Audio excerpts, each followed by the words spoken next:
seemed at the end of this game, a certain number 22 looked like another 22 with the poise he had at the end of the game to help play as a closer. Your thoughts on that moment by Andrew? Yeah, it was really important. They were draped all over Tyler, and we actually were able to get some pretty good mileage on the two-man action between Tyler and Bam. But then they were loading up, so we were just uh, throwing the ball to Wiggs and letting him make some plays, and he had two really good post ups. Going down the stretch. Uh, it shows you his skill level, and that's something that we need. Another guy that can just throw the ball to, and he can go make something happen.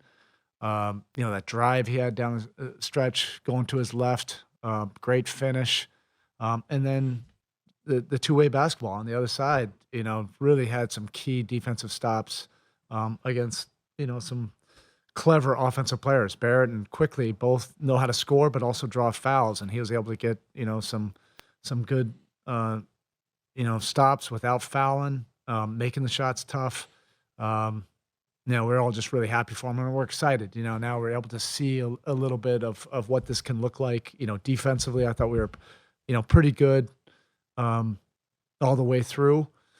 And then offensively, even though we didn't put up a lot of points in that fourth quarter, there was more intention, and we'll get better with that. Now that there's more clarity, there's role clarity, there's role definition, guys will get more comfortable and confident.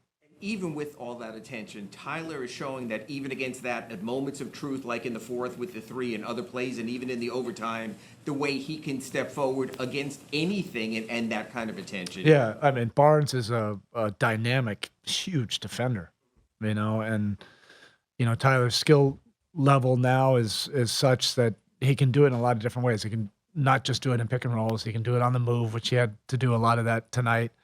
And then you get down the stretch in close games. He loves those moments. To have the ball in his hands with the responsibility to make a play, a positive play for your team. And he did a lot of those, down the stretch. A lot of it, was passing. And even the one at the end of regulation, he went just a count too early. But I understand what he was doing. I mean, that was the only window he could have gotten with Barnes. Otherwise, he would have been jammed up, with kind of a home run play at the end.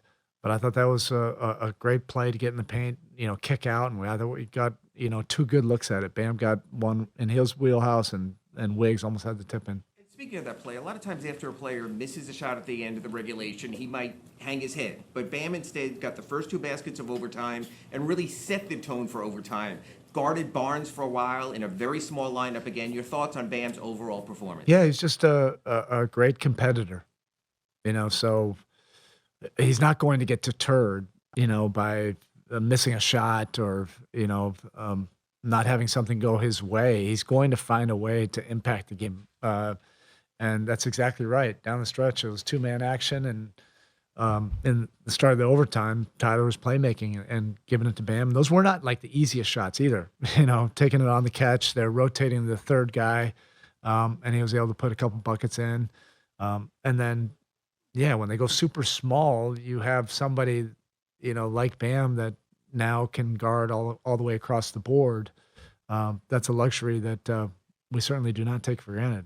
You've also spoken how this is the anything necessary time of season. You went with a very tight 8-man rotation early. Burks a little bit in the first half. Anderson stabilizing in the second half.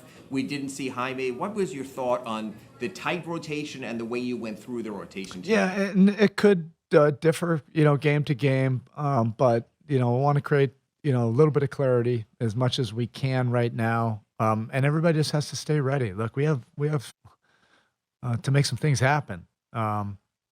And it'll be all hands on deck. We feel very comfortable with our depth, and we saw that depth. Burks gave us some important minutes in the first half, and then Kyle, his minutes. Those are not easy. You don't play all the way through, but that shows you how mentally tough and smart he is. That he can come into a game like that and immediately make an impact, and what he brings to the table is something that I think our team can use. We'll just have to figure it out. If we can get to it consistently or not. coaching in overtime, Tyler got a hit somewhere, got his elbow tweaked, and it was really bugging him, but literally spins around, gets back, and ends up getting what is a critical block. Yeah. Down on the other end. That's Yeah. going to be an awesome bit of Tylerness to have. Yeah, and the head coach likes that, to basically seal the game with a defensive play. He made enough offensive plays, but he's improved on that end of the floor too, and that's what he wants. He wants to be viewed as a two-way basketball player, somebody that can impact the game in a lot of different ways, not just scoring, but can do it with playmaking, can do it with defense, can do it with rebounding. That's what real basketball players are. All right, thank you. Oh, Yeah, one last one. All right. We all know about the famous heat culture and philosophy behind it, and obviously this franchise has many successful partnerships with star players, but also some that ended less smoothly. Now, if you could summarize, what qualities does a player need to fit into this team and maximize his contribution? we'll try to be as respectful as possible. I think we've talked about our culture enough. I think there's been enough written about and said about our culture. There's nothing really more to add. We know who we are, and we're just focused on getting this group to a higher level. All right, appreciate you.